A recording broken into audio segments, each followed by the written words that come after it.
Okay, so I was talking about, how the Ralph Lauren, doing Oak Bluff, showing black wealth, black class, supposedly black elitism, but I don't know. Uh False nonsense. The propaganda is propagated for the purpose of scapegoating and justifying the human rights violation that all of you take part in committing. What is the warrior scholar? What's up? So, what is the justifying the human rights violation that people commit? I really want to know. Please enlighten me. I'm always down for to be educated. Because again, that statement you just made, okay, nonsense. The propaganda is populated for the purpose of scapegoating and justifying the human rights violation that all of you take part in committing. Victimhood, right there in my comment, right? And that's what I'm talking about. That is the image that the black community wants to propagate, wants to push out victims. Everyone is at fault, not me. Okay? The world is against me. The world is keeping me down. The white man, right? The white man is keeping me down. Not me, right? I'm not doing nothing. Okay? I'm not doing nothing. It's not my fault. It's the world. It's the rest of you. It's all of you that are keeping me down. Victimhood. That's the problem I see more in what I'm talking about tonight. It is constantly saying the world is the at fault, not me. No accountability. No accountability. Always seeing yourself as the victim, not the person who is, you know what? Maybe you are doing it to yourself. Maybe you are doing it to yourself. I mean, that's my view.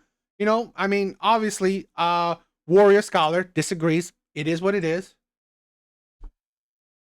What makes see this is insane. Qualify. What makes someone qualified? Because you have to be black? Because you have to be black to be qualified? Or you have to have education? Because here's the thing. I do have my degrees. Pathological liar. Nothing you said have shown that I lied. Where's your proof? There's really, you said nothing specific. Please do it. Right? Please say, like, I love when people say that, they say certain things, but they give no examples. No, that's not your view. That's the standard Ku Klux Klan. In 2025, please tell me, how's the Ku Klux Klan affecting your life right now? Again, this is the thing. The need to be a victim. The need to be a victim. It is tiring. It is really tiring that we have so many people needing to be a victim, seeing themselves as a victim. It is sad. It really is sad. But let's play the video. How you present it to me.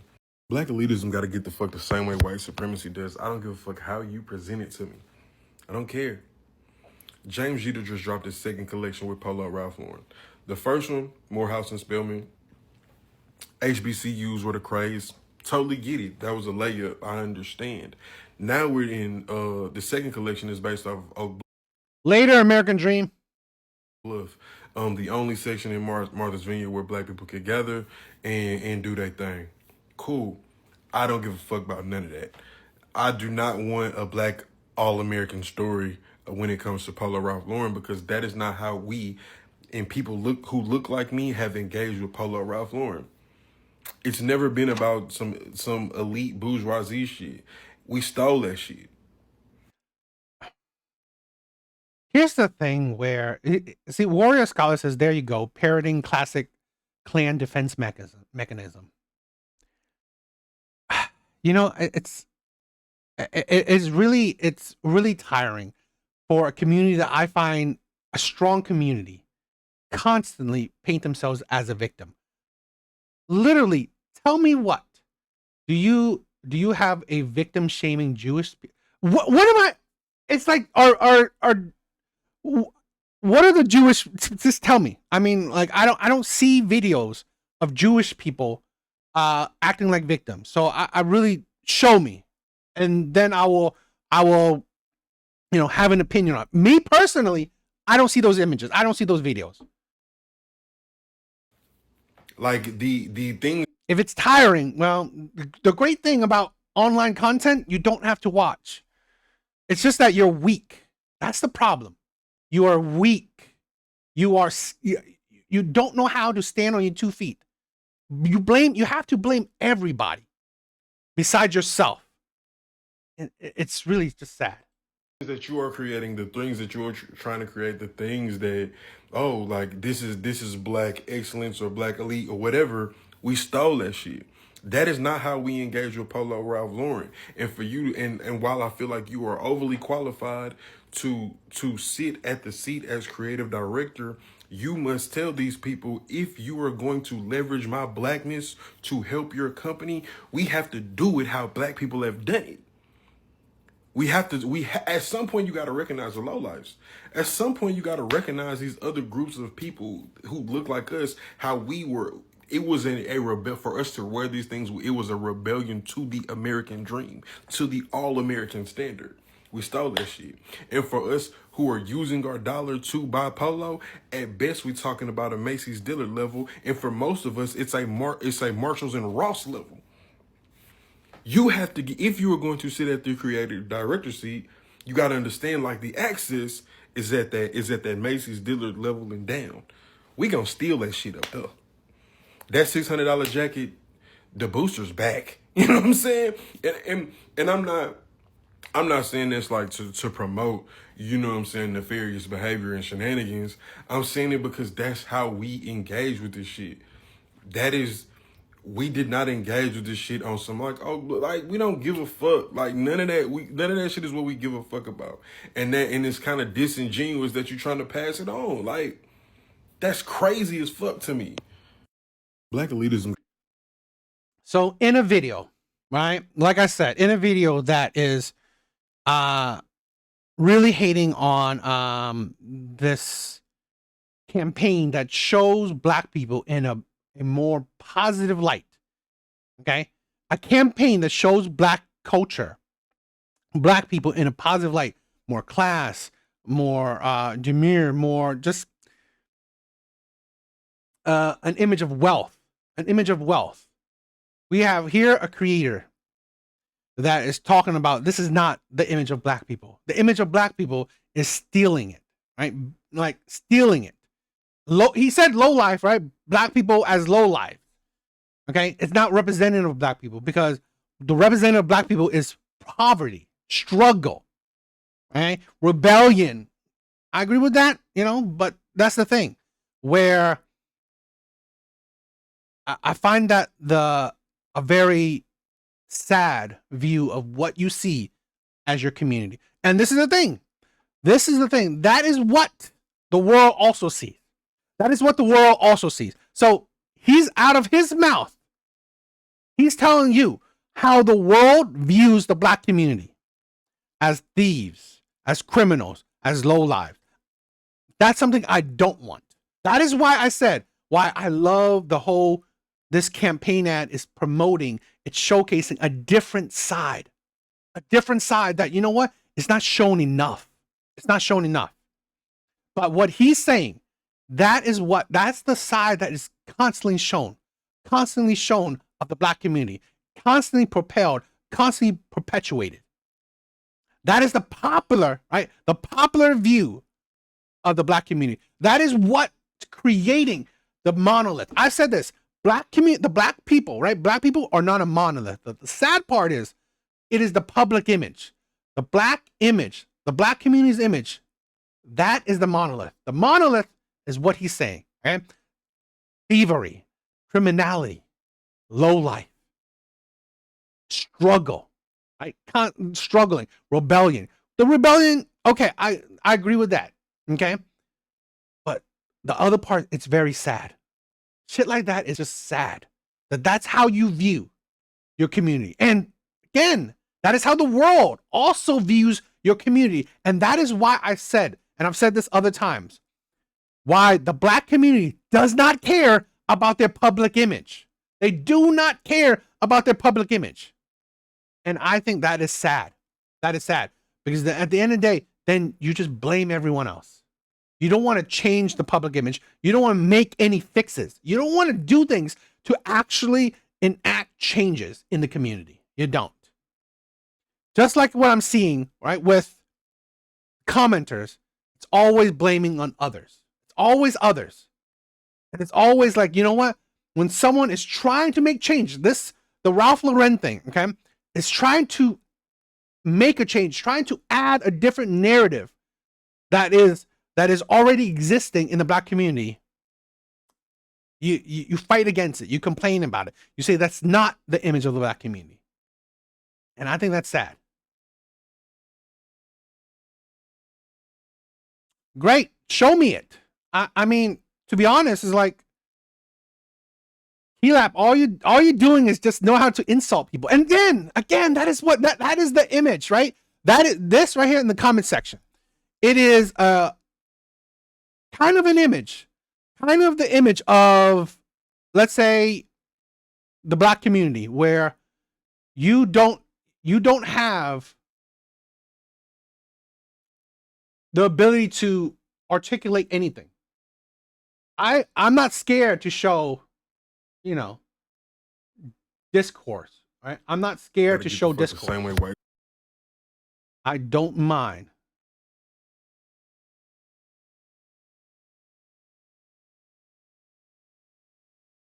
Because I don't expect people to always agree with me. I don't. The problem I find is that it's weak arguments. It's really weak arguments. This is a thing where there's no good arguments. All the people who are in the comment section who disagree with me, all they know how to do, okay, is shirk accountability, push blame, and insult. That is it.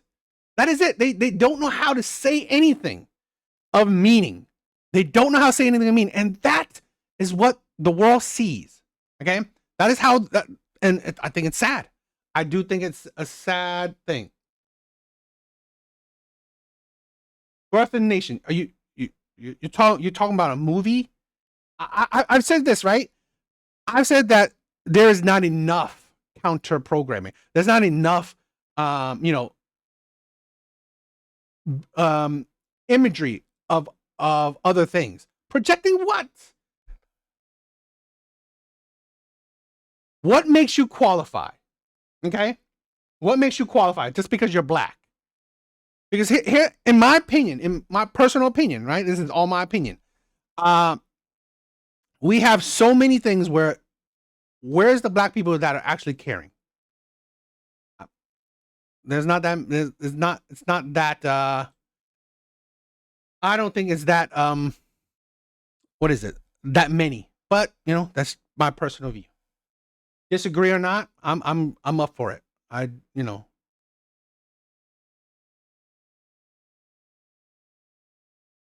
Being black elitist and classist over, but I'm not surprised because in my experience I found. So I looked up the Oak Plus Ralph Lauren collection, and this is what you guys are being black elitist and classist over.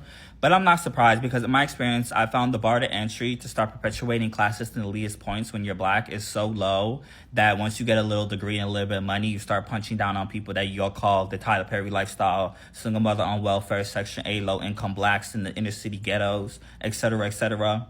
Because there's no reason that you're punching down. I hate it. Dre Logic. How do you feel about black children growing up in Kensington, witnessing the community every day? I hate it. I've had mothers coming to me and cry that their son gets killed in shooting violence. I've had mothers cry to me that their son dies in prison. Okay.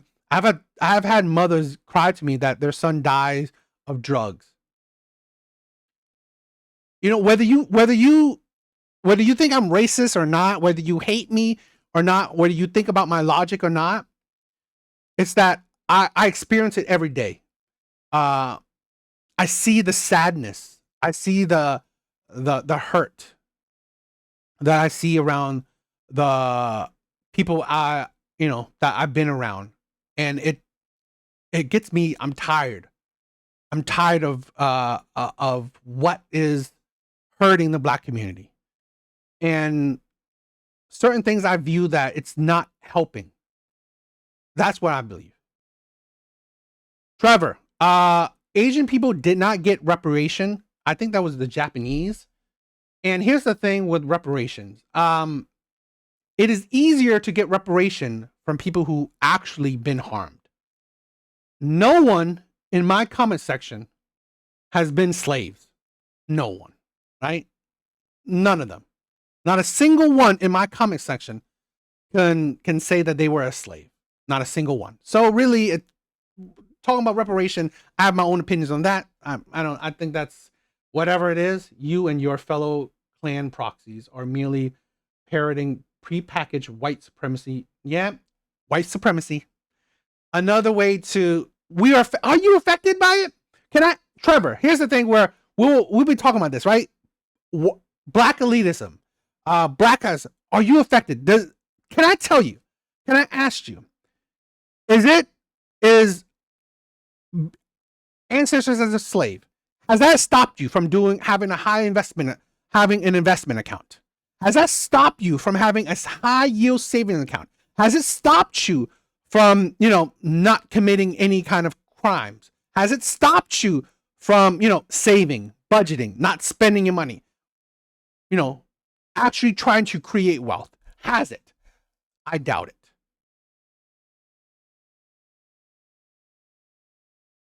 You also got really? I'm pretty sure the civil rights bills were before the anti-hate. I'm pretty sure of that. People over 100. Dr. Logic, you said who brought the drugs in the Black communities? Bringing drugs does not equal forcing you to take them. This is the thing what I'm talking about. It's about accountability. It's like, this is the thing where let's not be foolish. Who's also dealing that? Okay? Yo, Alvi, who's dealing it? That's the thing where we don't recognize accountability. I've always been a straight issue with accountability. You control your own actions. $50 t-shirts, $400 sweaters, and $80 ball caps. When you actually step back and compare yourself to your other counterparts, your non-Black counterparts, a lot of you guys are average at best.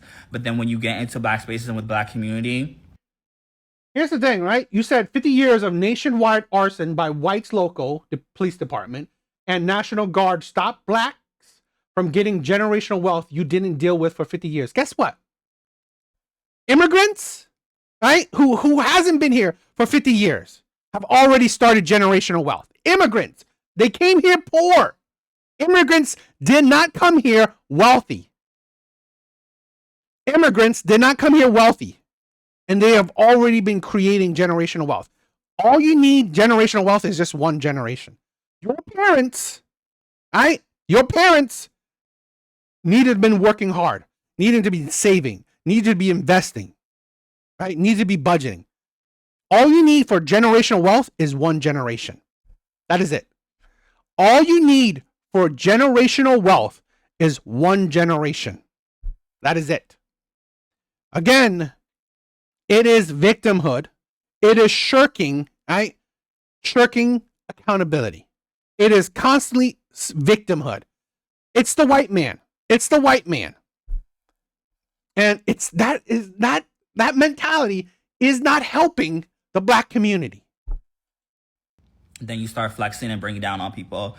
And this is my problem with Black elitism, classism. So all my low income folks, get behind me, because there's a lot of things we need to address with these people. Like, there's a Black person right now that you guys would call ghetto and not the target demographic of the Oaks Bluff collection, wearing clothes more expensive than that. So the idea that this collection is like super exclusionary and like... Trevor, you said you get loans for stores in our communities that you don't have to pay back. Stop, bro.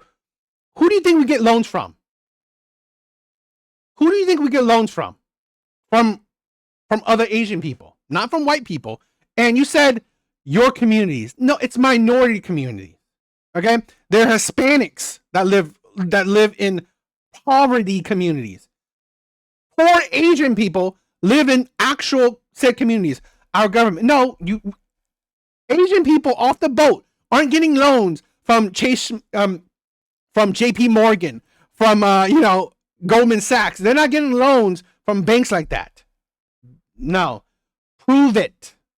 Okay, as an Asian person, I've seen it. We've gotten loans. We borrowed money from each other.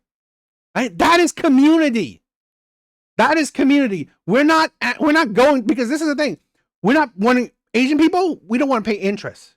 We don't want to pay interest. So it is stupid coming to another country poor and then getting a loan from the government where you have to pay interest. Again, you are not, this is the problem where always the victim, never trying to learn, educate, okay? Borrow, help out each other. This is the problem where there's a lack of community. For a select crowd of people, it just really goes to show that the bar to entry to start, acting like you better than other people when you're black is so low. And that's my American dream. Thank you. Yeah, I said it. One generation can create generational wealth. One. You don't need, a dozen. You don't need 3, 4, 5. Okay? One generation. Your parents could have created generational wealth. Your parents. Creating generational wealth is not that you got to pass down $1 million, right? You got to pass down something. That's how you start creating generational wealth. So the next generation is not burdened even more. Yes, I've said this before. I do not discredit, right, the history of Black Americans. I do not discredit it. What I'm trying to fight against, right? What I try to fight against is the idea of victimhood. Yes, the struggle is real. 50 years of of being put down is real. But holding on to that, how's that changed the Black community now? How's that help? Because in my comment section, full of victims, full of people who are hurt, who blame the white man, who continue to blame the white man. It's just more sad. thing. Like, a lot of you guys, 1-2 generations removed from poverty. A white person cannot walk around here with that kind of air of classism and elitism, knowing that their mom was poor, that their grandparents were poor. But when you're black and you get a degree and you get a little salary, all of a sudden now it's like, oh, I can't relate to them people. That's not my experience. That's not my lifestyle. And that's my issue. I think with white people, the wealth gap between the haves and the have-not is so. I get it, Trevor, but Asian people don't have a city. Asian people don't have a city, yet they're prospering. I mean, I don't know what your argument is trying to prove. I don't discredit the history of the Black community. I never do. I've never done that. I don't discredit it. What I'm saying is holding on to the history, right? Learning from it, okay? Knowing it is a good thing, right? Knowing it, learning from it is a good thing. Holding on to it does not help. Does not change anything. Okay? Has it? I mean, like, if any of you guys in the comment section, if you guys saying that you guys make 80K, 90K, 100K, then you guys you guys literally shown that you guys are different. You guys have made, have changed the narrative. If you guys in the comment section have done well financially, well, you are the proof that, what you're saying is not affecting you now. Now, if you guys in the comment section, a Chinatown, Chinatown is pretty much a couple blocks. It's a neighborhood. It's not a city. Chinatown isn't a city. It's a couple blocks. It's a couple blocks that, it's no different than a Black neighborhood. It's just that you think differently. Every city has a Chinatown. Guess what? What does that mean? Every city has a neighborhood filled of Asian people. Whoop-de-doo. Asian people that, are selling and providing services to other Asian people. Something that every community can do. So large that the people who have the haves, the elites, the classes, they have somewhat a little bit more decorum than a lot of y'all black people. My other issue with black elitism and classism is the use of educational status to bring down other people, to flex on other people, and to exclude people from your circles. And this came up in the Oak Bluff discourse because there are some collaborations with historical black colleges and universities. And my thing is, when you guys use these degrees, and I'm going to put a disclaimer here because you guys always love to like take points where I'm not going. I'm not bringing down anybody obtaining education, but a lot of you guys, I think you need to take a step back and look at the statistics of the schools that you're using to flex on other people. Some of y'all schools, I'm not going to name them, got 50 to 60% acceptance rates, okay? 60% of people graduate, 40% of the class is dropping out. The median salary after graduation is $33,000. After 5 years, it only goes up to $65,000. And you're using this to bring down black people that don't have degrees. The whole time, the black person you're bringing down is making more money than you. There's literally sanitation workers, firefighters, tradesmen who did not go to university or college making more money than you. But somehow you walk around here with these 50% acceptance rates, degrees, to bring down other people. When if you take a step back, if you were not black, if you were a white person, an Asian person, Latino, you would not be flexing degrees from comparable PWIs if they had those statistics. But when it comes to black people, you're going to use every little thing you can to bring down other black people. So if you're a black person, in my opinion, it's like that is not bringing down other black people. It's showing, a narrative that other black people don't see often. Black wealth, black class, okay, black prosperity. It's showing you a narrative, a view of black culture that is not about victimhood. It's not about struggle. It's not about blaming the white man. It's about prospering. It's about not struggling. That is the thing. Yo, big bars. That is the thing that a lot of people don't understand. It's showing you that, you know what? This image is not the common public image is not the only image. The Ralph Lauren is showing you, wow, this is the other side that, you know what, you can attain, that it's, that it is in the black community as well. Wealth. Person who went to like Yale with a 5% acceptance rate, one of the most prestigious universities in the world. While I don't agree with using education to flex and be elitist and classist, I could understand how that degree will have you walking around here thinking, you better than other people, you doing something. But some of y'all with these degrees where the average acceptance rate is 50%. And having a degree or not does not prove much. It's showing you what you do with it. If these people, okay, use whatever degree, 50%, however they got the degree, and they use that degree to actually earn a living, earn wealth, who cares, right? So what? And the graduates are failing, and they're not getting jobs. And they're only getting $33,000 if they do get a job. I want y'all to settle down a little bit, okay? Because if we start getting into statistics and numbers, I don't know what you flexing.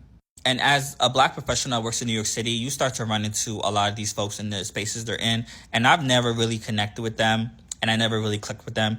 You start to get a good sense of when you're dealing with another black classist or elitist person. And it's really telling when you're like at a networking event, a conference event, industry event, and you see another black person. Because sometimes a lot of these events, there's not many other black people. And you go up to them and thinking, this could be a potential connection, a potential friend. And you start interacting with them and you realize, oh, this is just another transactional black elite or classist person. I guess I'm telling you, like, once you start getting these spaces, I feel like there's not really a sense of, like, black community or, like, black unity that I find you have in, like, lower middle income spaces. For a lot of these people, it's so transactional. It's like, can I flex on you? Can you give me something? And it's like, why can't we just connect as another black person in this industry? It's like, why does the conversation die when you find out I didn't go to HBCU, I didn't do a Jack and Jill type program, I didn't have a similar upbringing to you, I came from a different socioeconomic background. Oh, now we can't talk? Like, why can't we talk about the music we like, the food we like, what's your hobbies? No, it's so, guys, I know I can explain this on a TikTok, but when you start interacting with these people, it's so transactional and it's very off-putting. So a lot of you black people who are like lower income, middle income, who are trying to like defend these people or like try to be like aspirationally connected to them, I'm letting you guys know, once you start getting in these spaces, and it's so telling when you interact with another person at that event. It could be a third-time Harvard graduate, doesn't even work for money. This is all fun for them, and somehow we're clicking and connecting because you know why? They're having a conversation to get to know you. There's no strings attached. It's no transactional aspect, right? Because even though we got nothing in common, I got nothing in common with this person. We're having a conversation and it's flowing because they actually want to get to know you, or you interact with another person who might be like, a white person's first generation, and somehow we're clicking, right? But then you go to, the Jack and Jill black people, and it's like, oh, why is the air so stiff? Why are you like looking around trying to find the next person to talk to? Like, why are you giving me this energy? I don't know. And that's my problem with black classicalism. It's summed up in this video. So I looked up. Here's the thing where, it is tiring where you want to live in your struggle.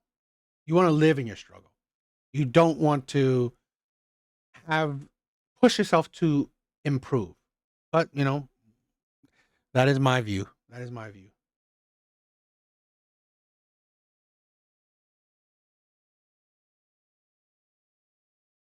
Well, Alvy, again, it's, not everyone. I'm not saying that everyone needs to like the clothes. But for me, right? It's not necessarily about the clothes. It's about the ideology, in my personal opinion. The campaign has given, right? It's given a different perspective, given a different image of the black community. And that's the thing where, that's what I say, that there's not enough. There's not enough of counter programming, where you see the image of wealth, of class, of, not the victims, not the people who are constantly blaming the white man, constantly living in struggle. That's what I'm talking about.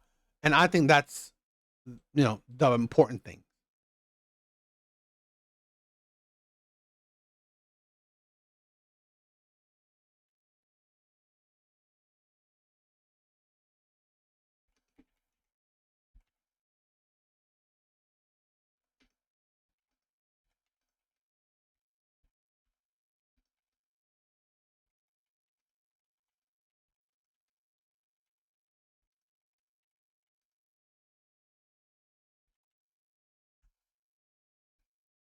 Yeah, that's my thing, right? If you guys didn't see the beginning of the show, I was showing like clips of how the world sees, right? The public image that the world sees of the black community. And this is why I love the Ralph Lauren campaign, because it shows you counter programming. It shows you an image that, you don't get to see often. Okay? Because again, you constantly see of the public black image. Well, we're going to show you this. I'm gonna just go ahead and post this video for we ain't not a monolith ass niggas. First of all, shut the fuck up. Just because you watch anime, just because you like art, it doesn't make you any fucking different. We are all oppressed by the same people. We are all oppressed by the same system. Therefore, I know when I go to sleep, you're worried about the same shit I'm worried about. When I wake up, you're worried about the same shit that I'm worried about. You may cope with it different. You may maneuver it differently, but we all have to figure it the fuck out. And in this country, we are all looked at as a body, a battery, and labor. That makes us a monolith. Everything you do in between, shut the fuck up about it. I'm gonna just go ahead. That right there, the mindset.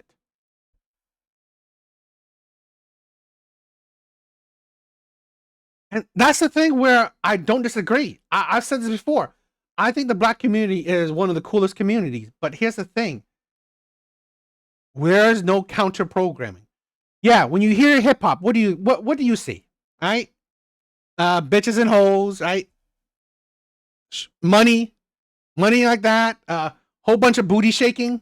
That's the public image. right? That is the image that is pushed out to the world. And in my personal opinion, it doesn't help. It doesn't help. Yeah, I mean, Post this video for we are not a monolith ass niggas. First of all, shut the fuck up. Just because you watch anime, just because you like art, it doesn't make you any fucking different. We are all oppressed by the same people. We are all oppressed by the same system. Therefore, I know when I go to sleep, you're worried about. but here's my thing. I in my personal opinion, I do think, you know, the black community is a monolith in a sense, right? The public image of the black community. But here's the thing where Alva, you said has a point. I see that too. But here's the thing where his point doesn't actually make sense too. Like he said, that experience, other cultures experience that as well. Other culture experiences as well. So really, it's, in my opinion, just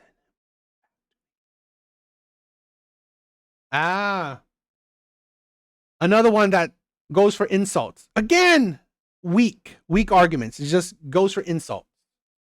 About the same shit I'm worried about. When I wake up, you're worried about the same shit that I'm worried about.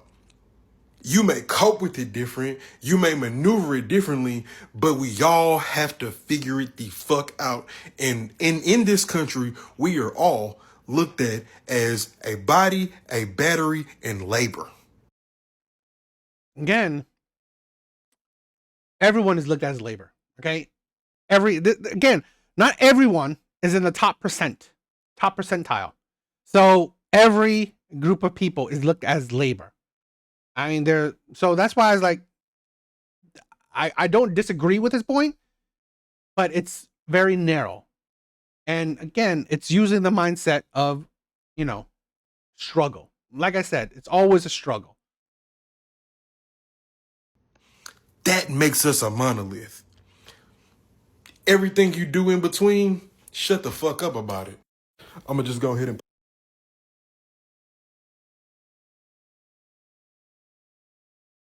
Here's a video that I love, right? This woman speaking statistics, speaking facts.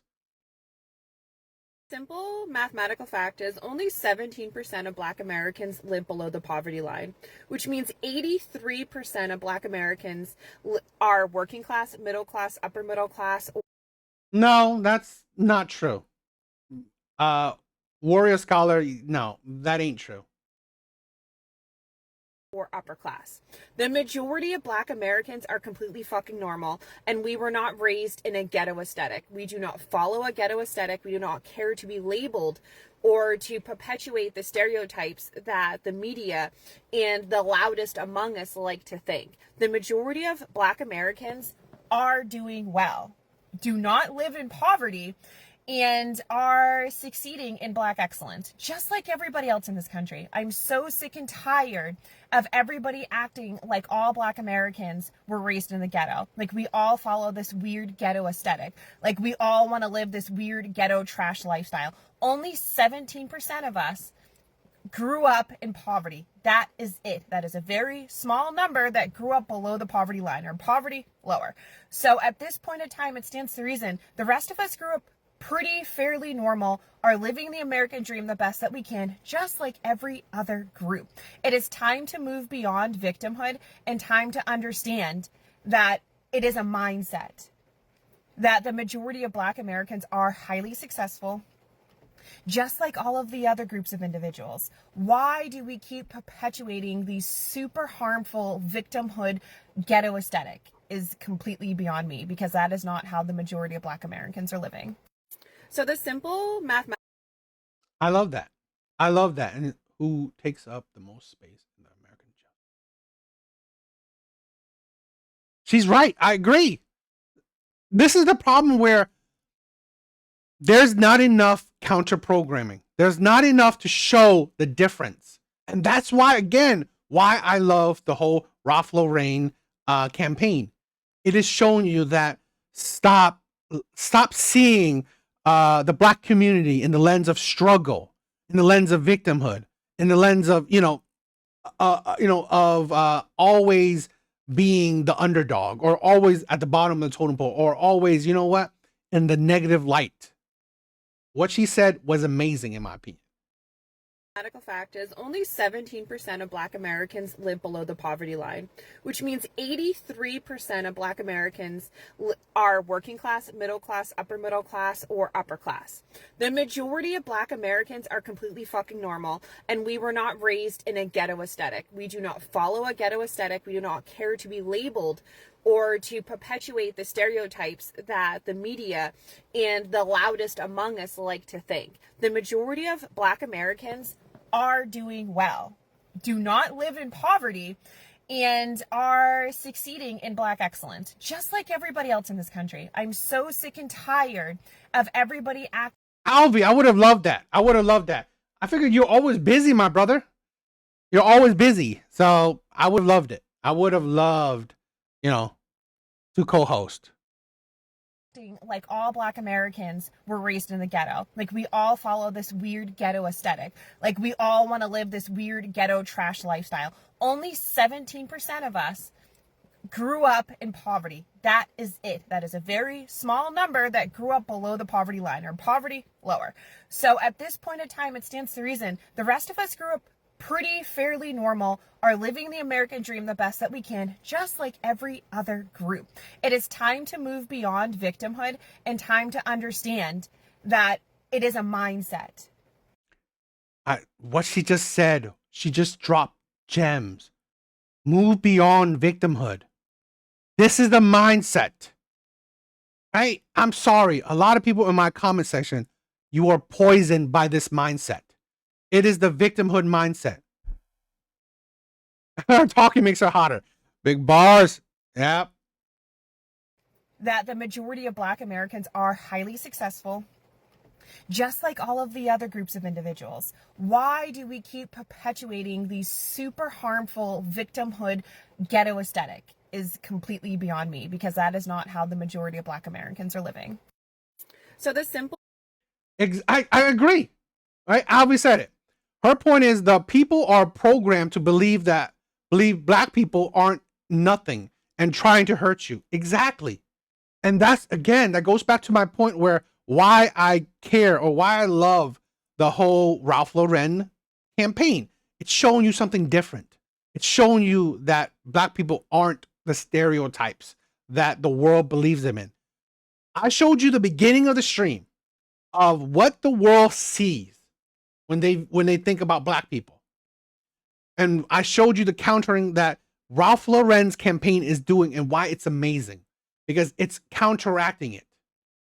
It's showing you that, you know what, that isn't the only image of Black people, right? That is not the only image of Black people. Isn't victims, isn't struggles, right? Isn't struggles.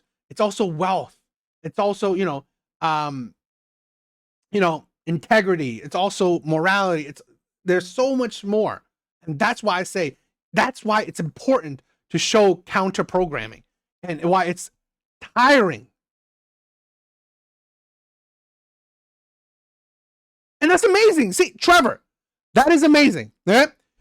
I live in a 400K duplex with a paid mortgage, retired at 35. So what are you talking about? I'm talking about you are, despite all the history you talk about, right? Despite all the history that so many other people are talking about.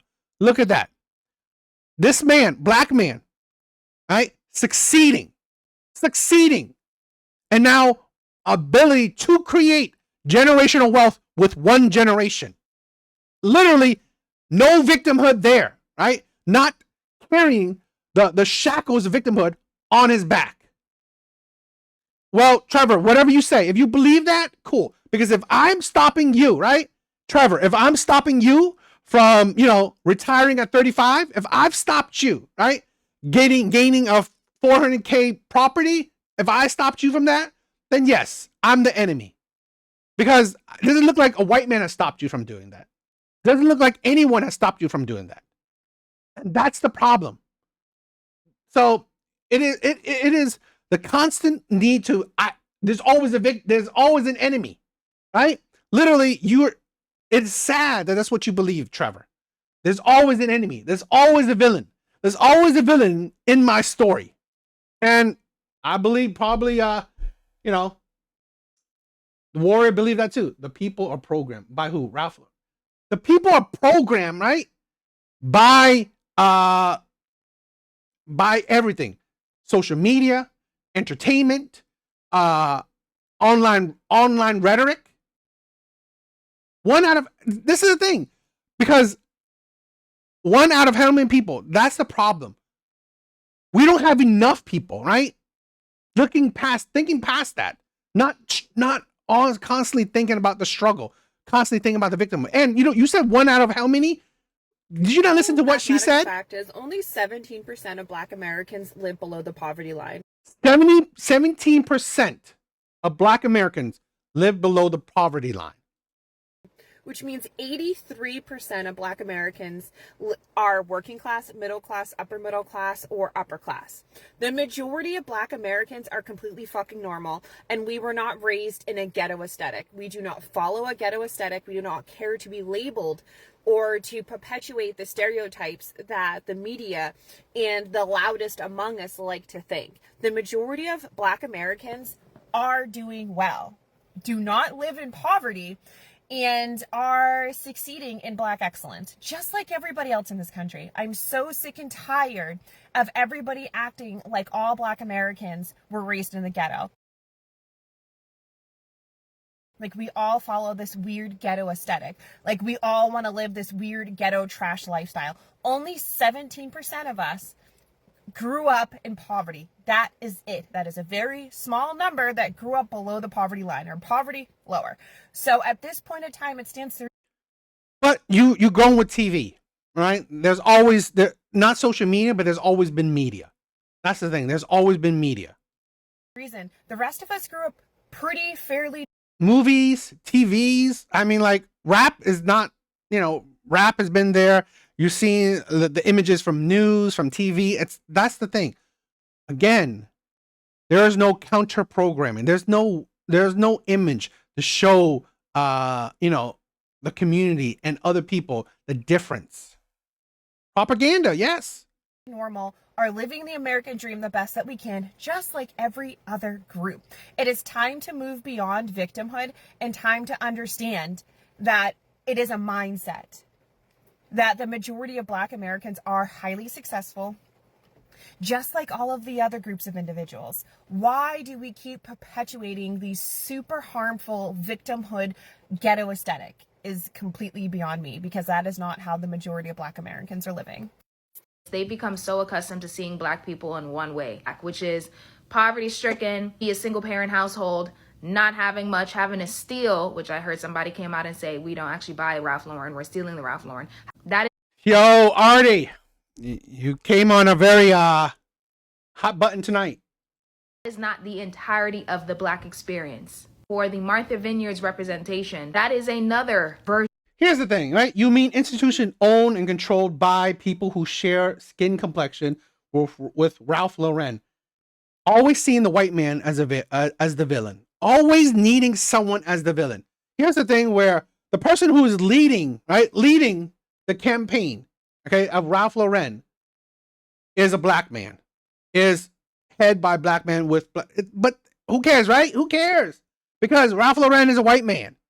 It's always needing a villain, always needing an enemy. Of the Black experience. I know a lot of people are upset about why these men are coming out and speaking out and saying this doesn't represent us. If you actually listen and peel back the layers as to why they're upset, it's actually quite sad, because in their immediate circle, in their minds, in their version of what life is, this is not attainable. So in their heads, they're like, this is not even a real Black story, because I know that none of my peoples can ever achieve that. So this is fake. This is propaganda. That just again reminds us that in the education system, that's what a lot of the kids in the inner cities, that's how they feel. Now you think there are other little kids, other little girls in school and boys in school that because of how they're raised and because we're... Yes, I mean, I agree. This is a form of propaganda. But at the end of the day, pretty much any opinion, when it comes to pushing out a thought, right? Pushing out a thought out in the ether where other people will view it, will consume it, it is essentially propaganda. Well, at the end of the day, you if you're going to get propaganda, you might as well get propaganda that helps to uplift, helps to promote people. Where they're raised, Black success stories. No, I'm saying that you talking about complexion, right? You talking about skin tone. Why is that even an issue? Why is that? It's always, you're always finding someone, right? Always having to find someone that's the villain, that's the enemy in your story. That is what I'm talking about. Going to Martha's Vineyard, that's just not even an option. And so in their head, they're like, yeah, that's not real. Yeah, I'm not, I don't, what is it? I don't call myself a Bible thumper. I'm not a religious person. This is make-believe. Polo's just trying to sell stuff. Nobody lives like this. Nobody that looks like me lives like this. It's disappointing. And this is why we need to really try to push and show young Black kids that this is real. This is really the story of Black people. There are a bunch of Black people every year like clockwork. They go to Martha's Vineyards with their family, rent out a house. Black people are successful, Black people have money, and Black people are spending their money. And Black people are out there having a blast on Martha's Vineyards, okay? Black people are out there buying Polo Ralph Lauren and going to the tennis matches and going to the golf courses and flying around and having trips and spending all this money. That is Black reality. Stop selling the story to the people on TikTok that's younger than you, thinking that, oh yeah, he right, we can never achieve that. Both. I think this entire collab is beautiful. The models were beautiful. The story is beautiful. I want to read up more on the history of Oak Bluffs because I'm going to see myself in Martha. They've become so accustomed to seeing Black people in one way, which I liked what she said. I mean, that's the thing where it is good to show a different, a different image of the community. And imagine how loud I audibly gasped when he said the only way that Black people were able to wear Ralph Lauren is because they were stealing it. Over the past couple of days, I guess it's the time of year for us to have the annual, D9, Jack and Jill, elite Black conversation. My dad, brother, and uncle went to Morehouse. My mom and I went to Clark Atlanta, which is also, a more wider known HBC. Here's the thing where, again, this is the thing where white people control the propaganda institutions. Social media, right, is an amazing power. Social media is an amazing power where, honestly, you control your own voice. None of the people I've shown you, a white person is puppeteering them. This is why I have my own YouTube channel. No one's puppeteering me. This is my opinion, my 100% opinion. Now, Warrior Scholar, you have the power to create your own channel.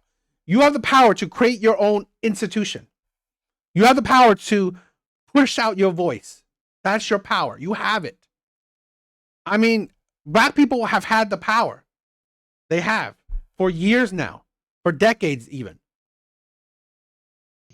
I'm a Delta and I attended a private school for half of my K. Trevor, if you believe that Asian people are your enemies, it's sad, but that is your right.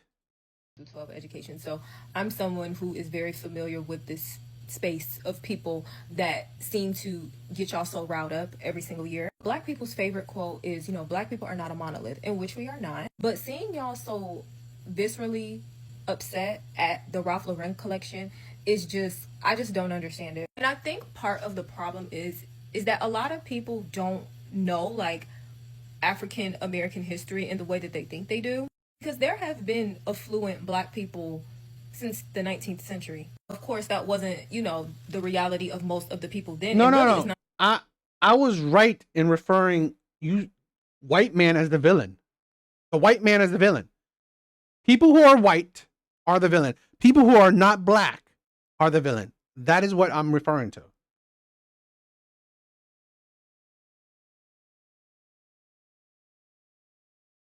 The reality for most Black people today. But there have been well-to-do Black people living in America for over the last 100 years. It really comes down to being exposed to Black people from various socioeconomic statuses. I would go as far as to say that's one of the best things about attending at HBCU. You get to be exposed to people from different socioeconomic statuses.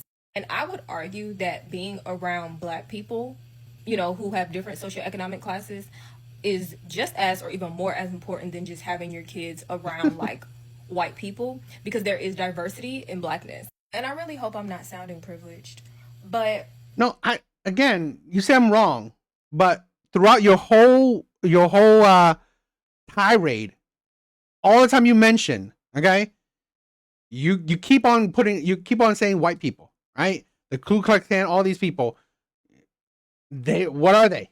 I mean, those are your enemies, right? Those are who's putting you down. If you are familiar with Ralph Lauren, the brand, the price point, nothing in that collection is outrageously priced. It was one Spellman sweater that was about $1,000, and looking at the craftsmanship of that sweater specifically, I can see why that specific sweater cost $1,000. But everything else, it's accurately priced.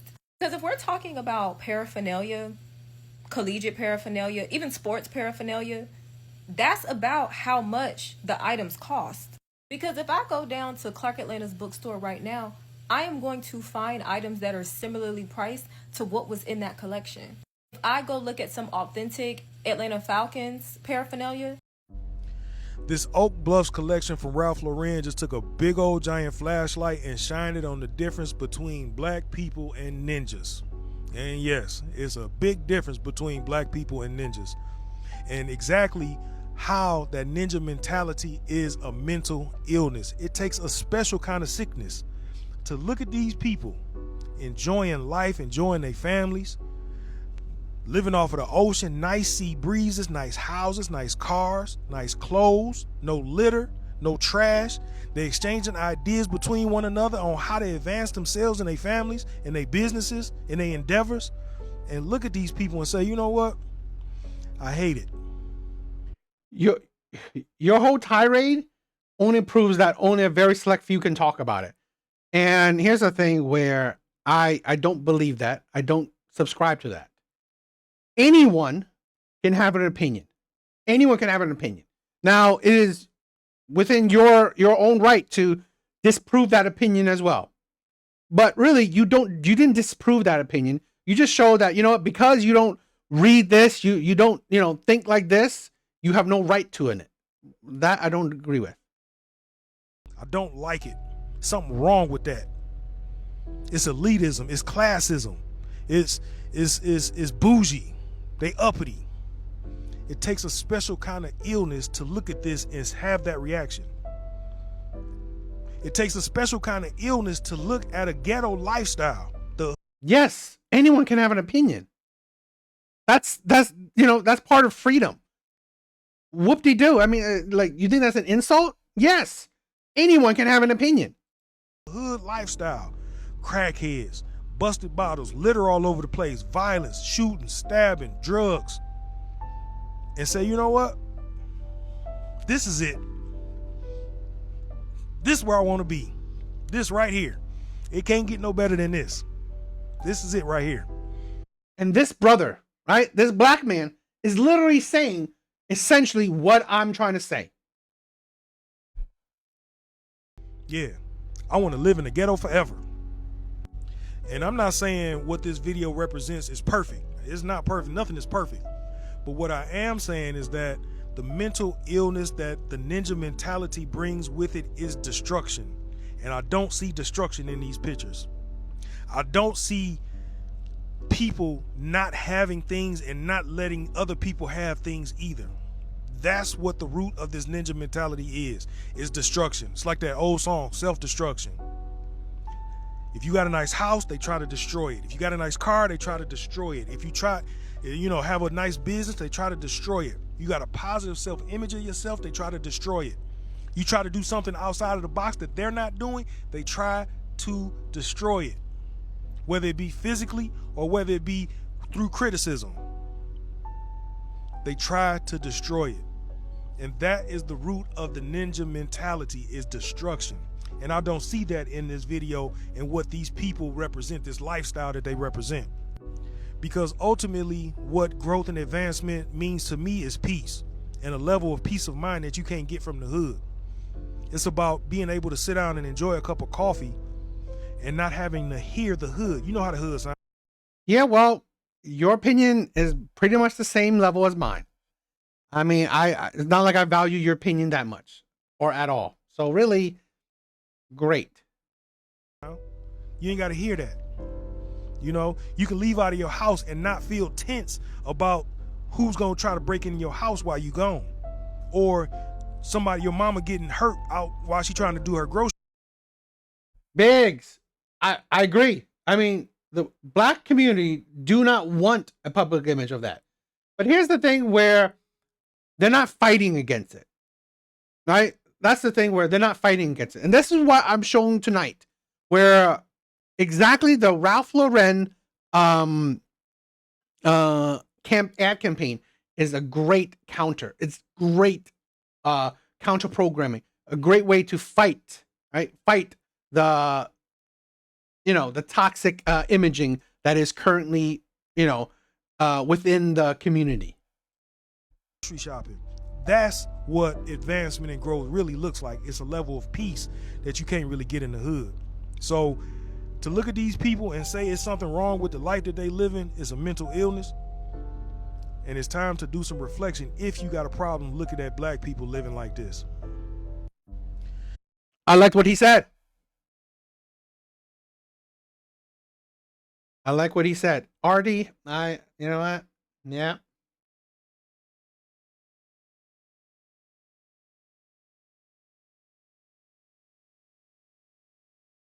Why do we always turn such a positive into a negative so quickly? I don't think that we should be upset at the fact that Polo Ralph Lauren displayed black excellence, displayed black luxury, displayed black legacy, and a very real and accurate picture of our history, because y'all used to steal Polo Ralph Lauren back in the day. I think we all can acknowledge that two truths can exist and the black experience looks different for everybody. For me personally, I love this collection. I think that they executed the vision perfectly, and it truly is a win for all of us. Not only are we able to reclaim a narrative, but I think there's power within the fact that a line like Polo Ralph Lauren is able to tell a story and tell everybody that black culture is very much American culture. I'm just not understanding why we're so upset, because it gives flowers where the flowers have been long overdue. Correct me if I'm wrong, but this level of... And that's the thing, right? Big Bar said it. Like all the hate. I've said this, where if you have even watched my content, I am a big supporter of black people, big supporter of black men, good black men. It is sad that because of your subconscious need to be victims, your the weakness, right? The weakness to struggle, to be victims, to hate on the world around you. It's honestly just disappointing. Right? You only see the negative in the things I said, when honestly, the things I said wasn't really negative, but it's sad. Intentionality shows respect and gives space for real black stories to be told within the media, specifically in fashion. Why are we mad? And to that black man that said we stole that, we was stealing it. No, babes, put the weed out. It might be hard for people to realize and really understand, but I think this is great we're having this conversation. Some black people did not grow up in the struggle. You really have some black people that have had it since they was born. They had the nice house, they had the good schools, they lived in gated communities, they had the nice clothes. They just had it because their parents gave it to them. Not everybody has that getting out the mud, first generation, I'm the one that's getting my family out the hood. Not every black person has that story. There's different types of black people. We should know this at this point. So maybe where you're from, that's you and your friends and your family story, which is... I'll say this. Everyone has, and everyone has their own struggles. The issue is that do not let those struggles shackle you. That's the thing. Do not let those struggles shackle you. Do not let those struggles constantly put you in the mindset of a victim. That does not help you self-improve. That doesn't help you, improve your culture, improve your lineage. It's okay, but also realize you are not the demographic they're trying to reach. You're thinking in your mind, oh, they trying to reach me, but they not, sending it out right, on the marketing side. No, they know exactly who they're trying to reach, and they're doing it perfectly. They're doing it exactly how they need to do. When you have a victim mindset, it is weak. It's like, where's the strength? Where's the thing that, you know what, you succeeded against all else. You're not gonna hold on to being a victim, right? That is the thing. That is strength, not holding on to being the one who is the victim, right? Right? The one who's always the world is on me. Right? The world is always against me. That, you know what, it's always the world's fault, never my own. Yes, boss up. Because they know what they need to do to reach those type of people. Those type of black people, you're not going to connect with that because that's not what you're from and that's not what you're currently in. So to you, it doesn't seem genuine. It's all good, Alvy. All good. You know, don't want to kill your buzz, right? But that is certain people's real life experience. And stop always saying that everything. No, I'm not really making money at all. Right? I mean, at best, you know, I make a couple dollars, but really, this is nothing. I've said this before to my, subscribers. This is really a hobby. This is not like, I'm not gonna quit my job to do this. Thing is elitism. Some things are just different than your norm in your environment and where you grew up. Okay, so it's just not elitism. It's about, I'm trying to connect with a certain type of people, and I know that these people are going to buy it because this is the type of stuff they wear. This is the type of stuff that they like. You're just not the audience. Simple as that. And to that black man that said, we stole that. Ralph Lauren just dropped a fire collection that celebrates black wealth and black excellence. And here some of y'all are being offended by it. And I think the reason why some of y'all are offended is because you can't even imagine yourself being somewhat successful. Most of y'all just live your life based off struggle, and that's all you know. And it's part of the reason why Tyler Perry still makes so much money by repeating the same struggle movies over and over again. Y'all love stuff like that, but when you see black people being portrayed in a positive light, that offends y'all, which is weird and wild to think about. Image is so important, and I swear some of y'all do not understand that. And I'm not talking about putting out an image so people can like you or people can accept you. It's about putting out a good image so that they can respect you. But yeah, I'm not surprised because these are the same people that idolize rappers and entertainers in the black community. Some of y'all have never even left your city that you grew up in. So you don't know what the world has. What's up, Ivan? What's up, my brother? Exactly. This man, 100% speaking facts. I love what this man is saying. And this is what it's essentially what I'm talking about. To offer. The only thing you know is the same shit that you see every single day. It's kind of called business. I mean, you buy it, people sell it. Please learn how business works. So much more to life beyond the I'm glad, Ivan, I'm glad, my brother. Color of your skin.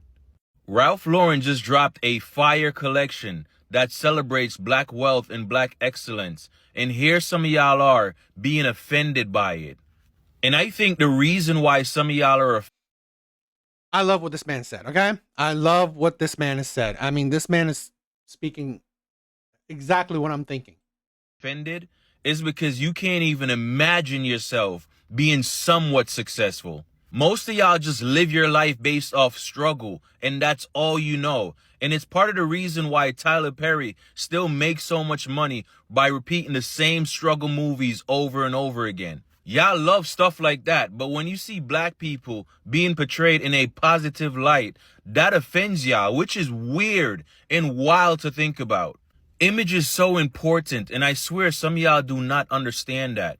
And I'm not talking about putting out an image so people can like you or people can accept you. It's about putting out a good image so that they can respect you. But yeah, I'm not surprised. I love that, right? I love that. And that's exactly what I've been talking about. Right? That's exactly what I've been talking about this whole stream. That right there is the amazingness. And here's the thing where, Biggs, you said, why are you not talking about your own race? Here's the thing. My own race, we're not worried about that. We're not hurting with our public image. We are not blame, like, you see it every day. You see it every day, every week. The racism talk, the victimhood talk, you hear it every day, every week, every month. The struggles you hear from the Black community, you hear it every day. And when like I said, I've said this before, where I live in the Black community. Most of my friends are Black. I've dated mostly Black women. And then you think that, is it racism that's the problem? Or it's the mindset? It's so many other, right? So many other issues. So that's where I go about. Now, here's the thing. The amazingness of the internet. You don't have to watch. You don't have to watch. So you can create your own content and do your own shit. And you don't need to listen to anyone you don't like. Now, it's up to you if you want to listen or not. Because is it really Black elitism, or is it a subset of Black wealth that you're not a part of? Because I'm finding a lot of you are coming on here calling it Black elitism, but you're calling it Black elitism because you're pissed off that these Black people have not had the same struggle that maybe you have had. And I'm sorry to tell you this, because you don't seem happy about it. There are a huge group of Black people that are experiencing Black wealth and living a really great life. Oak Bluff, Inkwell, Martha's Vineyard, Jack and Jill, like, not every Black person has been scratching and digging and surviving and getting it out the mud. I would think. Again, big bars. That's the problem. That's the problem I want to counteract. It's the victimhood. It's everything. Everything needs to be outraged. Everything. Always angry about something. Instead of, you know what? Improving. Focusing on improving yourself and your community. Focusing on improving the image of your community. Focusing on, you know what? Educating your community. Focus on trying to push a different kind of narrative for your community. But hey, I'm the one who, you want to hate. It is what it is. I don't mind the hate. I'm going to do what I think it's helpful to the community, to the Black community. I'm going to do what I think is helpful to the Black community. And exactly right. Boss up. Right? This is the thing where I said, improve yourself. And that comes along with improving your mindset. Improving your mindset. One of the worst things, right, you can do, right, when it comes to your mindset is constantly viewing it as constantly living in a victim mindset. No, I was born in Jersey. That would make you happy. But instead, it has turned you into little. Born in Jersey, I would not be able to go back to my homeland because I would be deported because I'm not a citizen there. Again, you don't have to be white or Black to be the citizen of the U.S. I love it. I love it when Black Americans complain about racism, but they are racist themselves. Again, it's part of the victim mindhood. It's part of the victim mindset. Monsters. Black wealth is real. And just because you are not partaking in it doesn't make it elitism.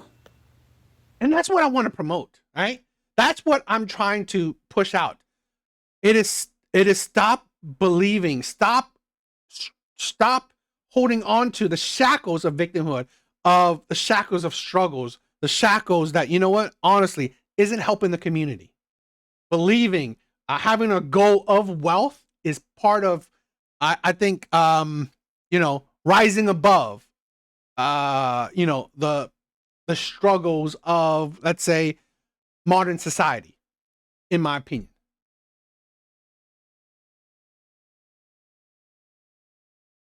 Conversations about wealth, but specifically Black wealth, is so interesting to me. And now that everyone's talking about Jack and Jill, No, I am first generation.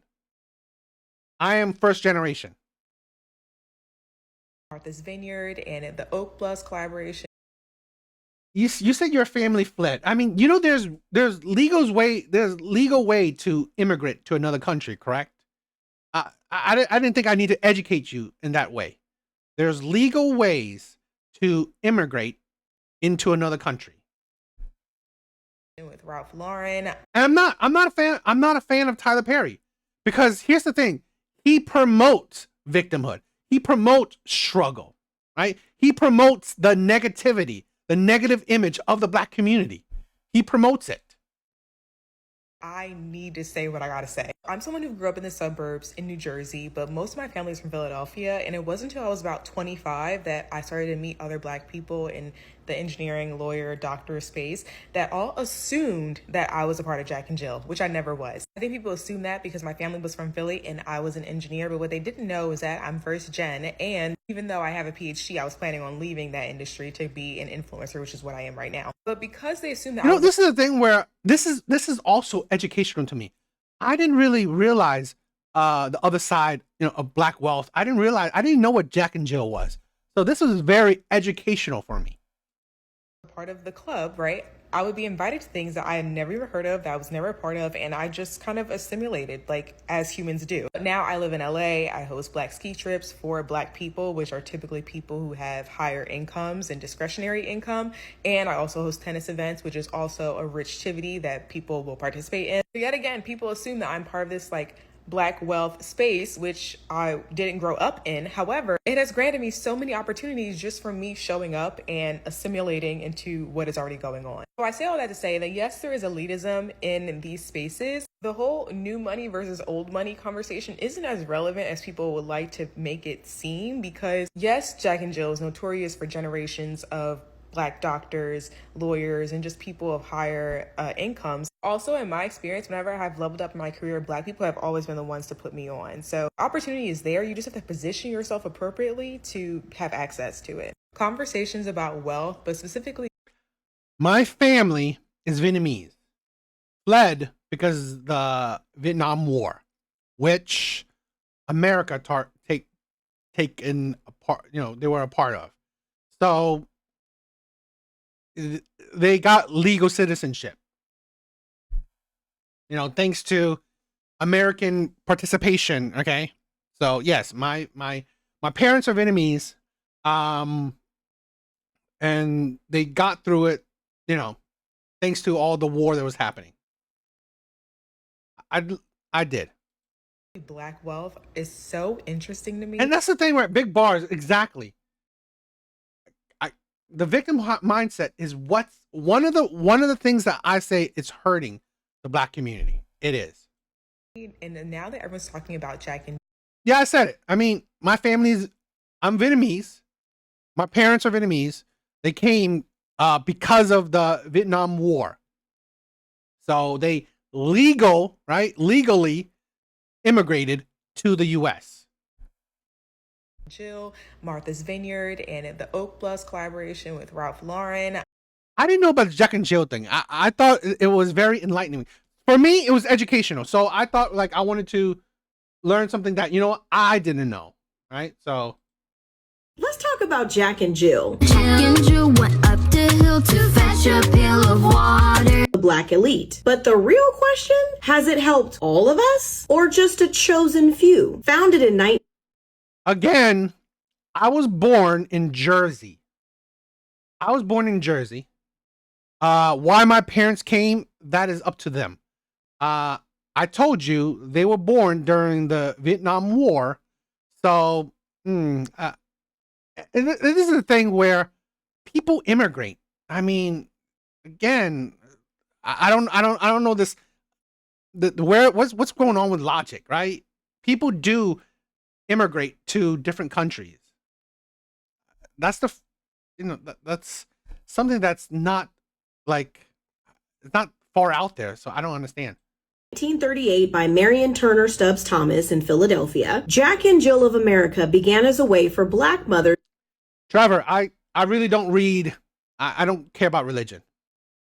to create safe, enriching spaces for their children in a deeply segregated country. This wasn't just about tea parties. It was about protection, community building, and instilling Black excellence where the world denied us everything. Members of Jack and Jill families have been influential in the civil rights movement, education, and policy. Everybody was very enthusiastic about it. We needed something for our children. The organization has produced judges, lawmakers, business moguls, and thought leaders, many of whom have helped fund influential progressive causes. But here's the twist. It's a twister! It's a twister! Jack and Jill also has a rep. It's giving bougie gatekeeping, exclusive membership, class-based vetting, prioritizing acceptable Blackness that aligns with white norms. This ain't new. The small yet important world of the Black elite. It's the politics of respectability dressed in pearls and pageants. Is this conservative alignment or cultural strategy? Now it was not an elite dispute. You could be of the elite and not be an elitist. Some chapters and members align with conservative ideals, focus on the nuclear family. We were just friends. We wanted our children to meet each other and know each other. It was more of that than anything else. Christian values, wealth accumulation as liberation. I'm not mad at the wealth accumulation as liberation. I mean, they ain't totally off base with that. A good Black image that plays nice with power. But is that survival strategy or assimilation? Jack and Jill still holds cultural weight today. Its alumni walk the halls of Congress, corporate boardrooms, and HBCU galas. But in a time where grassroots organizing, abolitionist politics, and radical resistance are rising, is Jack and Jill evolving with the people or distancing from them? Let's hold the tension. Yes, it's an organization with real history and resources. It's helped some Black families thrive. And also, class privilege can block progress toward Black liberation, not just bankroll it. Let me say this. Legacy without liberation is just elitism with better branding. And every Black space... I guess. I mean, interesting to know a little bit about an organization I've never heard of. So that was interesting. Let's go.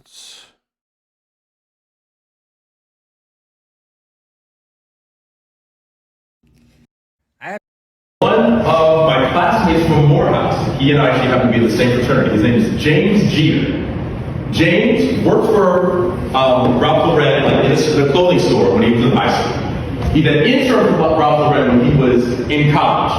He now works as a creative director for Ralph Lauren. And he actually collaborated to make an exclusive collection of clothes for Morehouse and Spelman. You can see this collection right here. One of my... Okay, Trevor. I mean, sure. What am I going to say? What can I say to a fool, right? What can I say to a really idiotic fool? I mean, sure.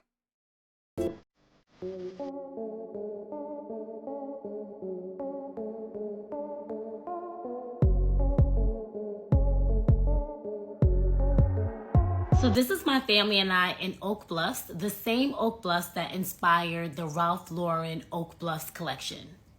This collection isn't Black elitism, it's Black history. This collection depicts Black joy, Black leisure, and Black wealth. And that is also a part of our story. And if you have an issue with this campaign, it's probably more about you than Ralph Lauren because you're so used to seeing Black people's experience being depicted by struggle. I thought it was interesting, right? I thought it was interesting. What do you guys think? I mean, you probably don't like it. But again, I mean, I said what I said. You know, again, I go back at where my point of tonight's stream is honestly to go back what I said, right? What I said in the beginning.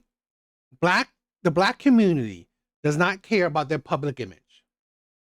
They don't care about how their public image is portrayed to the masses, right? They don't, right? They don't care how the public image of the masses is honestly shown, you know, victim mindset, struggle,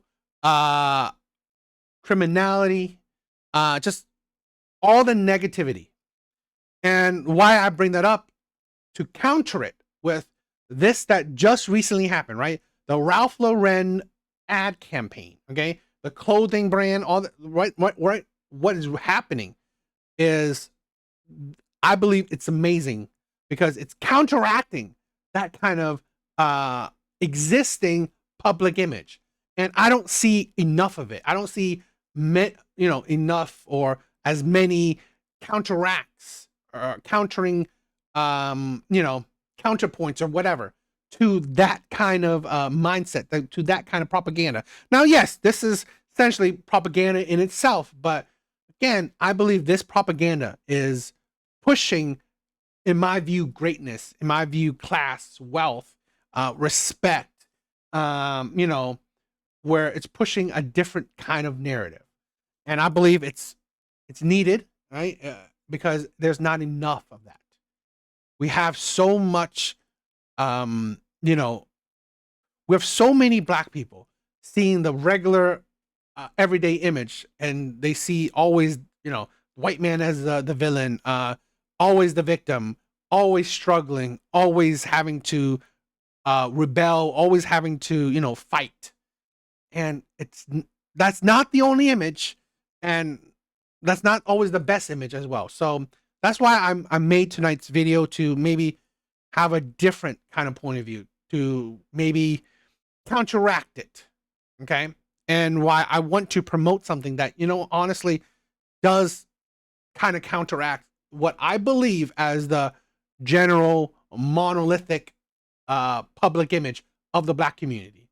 So, you may view me as someone you hate or whatever, as someone you think as racism or whatever, but in my personal view, that's not where my heart is. That's not where I'm going about it.